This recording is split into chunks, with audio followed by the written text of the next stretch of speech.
Olá, alunos, tudo bem? Hoje nós vamos falar sobre comunicação intra e interpessoal. Eu sou a professora Priscila Magalhães. Primeiro, a gente precisa entender o que é comunicação. Essa palavra vem do latim communicatione e é definida por tornar comum, trazer uma informação, um conhecimento, algo que seja comum àquelas pessoas daquele ambiente que recebam aquela informação. Mas é importante a gente destacar que a comunicação só ocorre quando a informação é compreendida por todos que a recebem. Se eu dou uma informação, um comunicado, um aviso, e as pessoas não compreendem, se de repente eu uso uma linguagem muito rebuscada, ou se eu uso uma língua que a pessoa não compreende, a comunicação de fato não ocorreu. E aí, por isso, é importante a gente entender o processo de comunicação ou o ciclo da comunicação. Na comunicação, a gente tem a presença de um emissor, um canal e um receptor. O emissor é a pessoa ou coisa que emite a informação. O codificador é quem liga o canal, a fonte, ao canal. A fonte, no caso, o emissor. A codificação é uma parte muito importante da comunicação, porque o emissor ele deve preparar, adequar a linguagem a quem vai receber essa mensagem. Então, por exemplo, se um professor vai fazer uma palestra para alunos de um curso, ele vai precisar adequar a linguagem ao grau de conhecimento de acordo com aquele público, né? No caso são graduandos ou acadêmicos, né? Se esse professor vai fazer a mesma palestra para pessoas já formadas, aí ele pode usar uma linguagem um pouco mais avançada, com termos mais técnicos, né? Mais aprofundado. Então é muito importante que exista a codificação da informação para que ela possa ser compreendida por quem vai receber. O canal é o transporte da mensagem, é como que ela vai acontecer. Ela vai acontecer pessoalmente, vai acontecer por mensagem, por ligação. Esse canal é justamente a forma de transporte da mensagem. Vai ser oral, vai ser gestual. E o receptor, ele informa, ele envolve também a decodificação. A decodificação é o que liga o canal ao destino. E essa decodificação, ela envolve a visão de mundo de quem vai receber a mensagem. Seus valores, suas crenças, a sua formação, tudo que foi aprendido na história de vida de quem vai receber essa mensagem. Então, utilizando aquele exemplo do professor, se eu tenho um aluno que já tem algumas informações, por exemplo, um aluno que já é um aluno concluinte, já tem algumas informações importantes, teóricas e inclusive práticas a respeito de um determinado curso. O professor, ao utilizar termos técnicos, termos específicos daquela área, de acordo com essa visão de mundo desse aluno, que já tem conhecimento de alguns termos técnicos, já aprendeu uma série já tem um percurso formativo que já permite a compreensão desses termos, isso vai permitir com que essa mensagem seja decodificada e, consequentemente, compreendida. E aí, esse receptor, ele pode dar uma resposta ao emissor, né? Por exemplo, se o professor, nessa mesma palestra, faz uma pergunta e um aluno responde, o aluno dá um feedback ou uma retroinformação sobre o que ele acabou de entender. Se ele responde de forma adequada à pergunta feita pelo professor, ele está demonstrando que realmente houve a compreensão, ou seja, realmente o processo de comunicação aconteceu. Agora, se ele responde de forma inadequada ou simplesmente não responde, esse receptor está demonstrando que não houve compreensão da informação e, consequentemente, o processo de comunicação ele não foi concluído, né? Não foi efetivado, ok? Também a gente precisa entender que existem diferentes tipos de comunicação.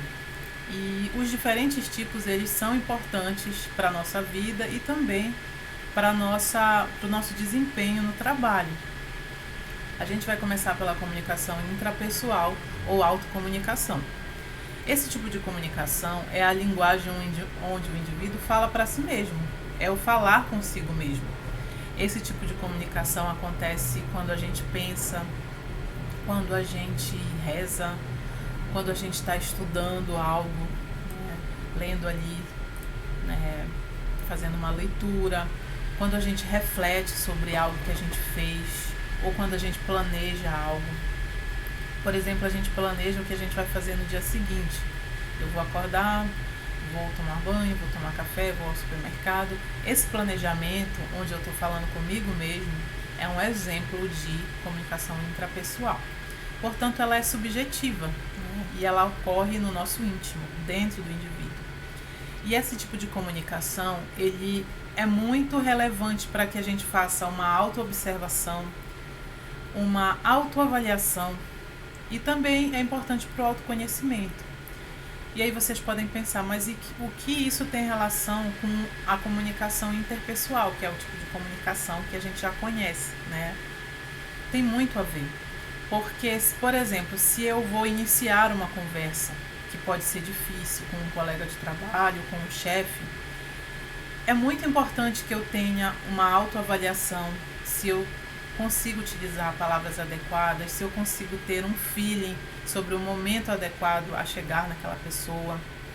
E aí eu vou avaliando, por exemplo, se no passado eu já tive uma conversa com essa pessoa e não foi uma conversa que teve resultados positivos, eu posso olhar para mim mesmo, quais foram os meus erros na hora de me comunicar e onde eu posso melhorar. Então isso, esse olhar para dentro de si, ele é muito importante, inclusive para as nossas relações interpessoais, não só no trabalho, mas em qualquer situação. E aí nós temos também a comunicação interpessoal, que é o tipo mais conhecido, que ocorre entre pessoas. E esse tipo de comunicação, ele também envolve vários tipos de fatores, como os nossos conhecimentos, por exemplo, o nosso vocabulário.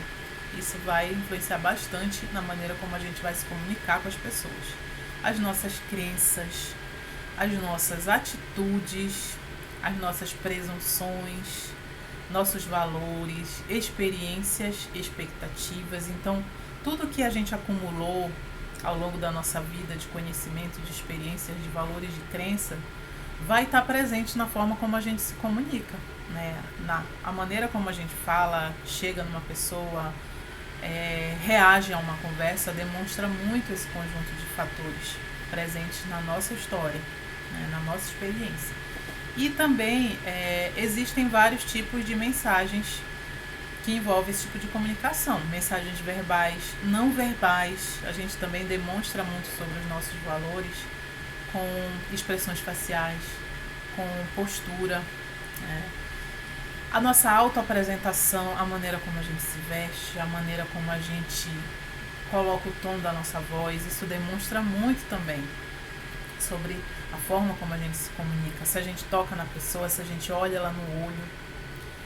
E também o feedback, né, que a gente vai dar em relação às coisas que as pessoas nos perguntam, nos questionam.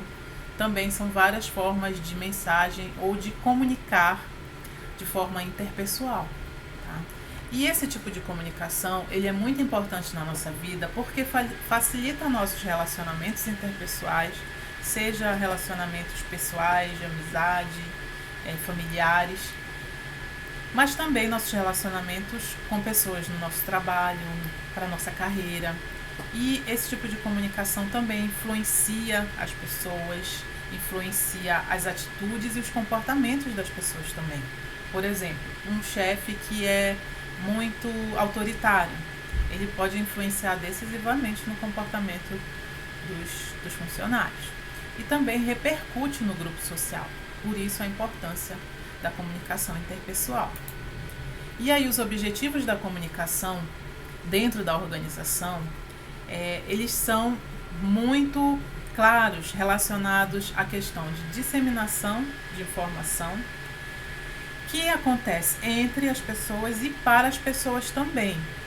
Justamente porque numa instituição, o objetivo é fazer com que as pessoas se comuniquem de forma eficiente, para que isso atenda ao público-alvo, atenda aos objetivos da organização e alcance bons resultados. E aí, dentro do processo, esses objetivos da comunicação organizacional, eles precisam estar articulados com o planejamento estratégico da empresa. É muito importante que numa empresa se pense nos objetivos, nas metas, na missão daquela instituição, para que isso apareça no planejamento, né, estratégico da empresa, nos treinamentos, nos momentos mais cruciais que essa empresa vive ao longo da sua história. E aí a comunicação, ela também tem muitas influências, né, na nossa vida. Por exemplo, uma solução estratégica para a comunicação organizacional são os vínculos que a gente cria, os vínculos sociais que podem acontecer tanto virtualmente quanto presencialmente, né? Esse network que a gente cria, se relacionar bem com pessoas da nossa própria empresa, de outras empresas, participar de eventos, de cursos, isso tudo é muito importante para que a gente melhore a nossa comunicação. E também é importante que a gente exercite a nossa comunicação, porque a partir do momento em que eu treino, que eu exercito, eu vou aprimorando as minhas competências profissionais. Se eu participo de um curso, de um treinamento, se eu procuro ter boas relações no trabalho, todas essas experiências, elas são importantes para o meu crescimento profissional. E a efetividade na comunicação só acontece quando existe uma adaptação dessa comunicação, dessa informação, ao estilo do ouvinte ou leitor com quem eu estou interagindo. Então, é sempre importante a gente lembrar de adequar a linguagem. E agora a gente tem uma sugestão de pesquisa. Você sabe o que é endomarketing? Vamos fazer uma pesquisa para discutir na próxima aula, ok? Cada aluno pode fazer uma pesquisa e a gente discute na próxima aula. Um abraço!